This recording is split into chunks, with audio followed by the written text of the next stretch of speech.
our nomination rules with the Madam Registrar. Thanks a lot. It was a race against time for the political parties keen on participating in next year's general election.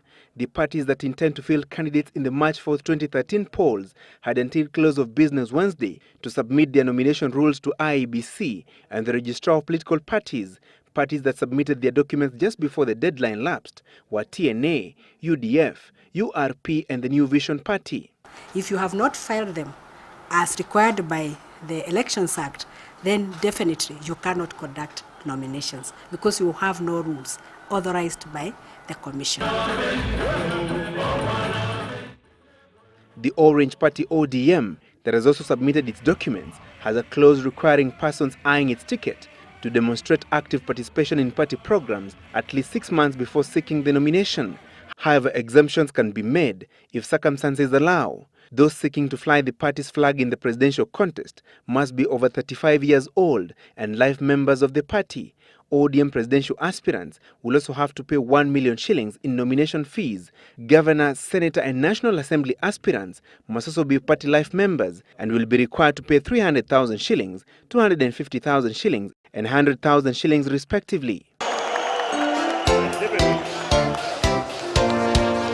The National Alliance TNA will require those seeking the party's nomination to be seconded by other registered members of the party. The minimum number of seconders is 10,000 for president, 2,000 for governor, 1,000 members for women representative, members of the National Assembly and senator, and 500 members for county assembly representative. Presidential aspirants will have to part with 1 million shillings, while governor and senator aspirants will have to pay 250,000 shillings each in nomination fees. Women representative aspirants and county assembly representatives will have to part with 150,000 shillings and 20,000 shillings respectively.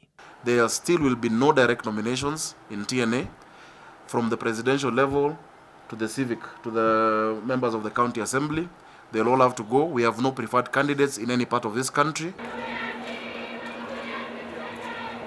The United Democratic Forum Party UDF, in its nomination rules, requires those dissatisfied with the outcome of the nomination exercise to lodge their complaints in writing. Within 24 hours of the announcement of the nomination results, voting will be conducted by secret ballot, and any breach of party rules by the aspirants will lead to disqualification.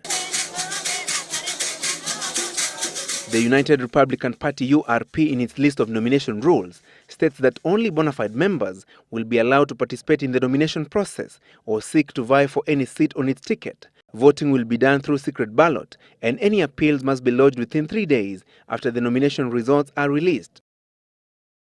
Political parties are required by the Elections Act to submit their list of nominees to the electoral body IEBC within 45 days to the general election, that is, by January 18th next year. One must be a member of a political party by January 4th next year to be allowed to participate in the nomination exercise.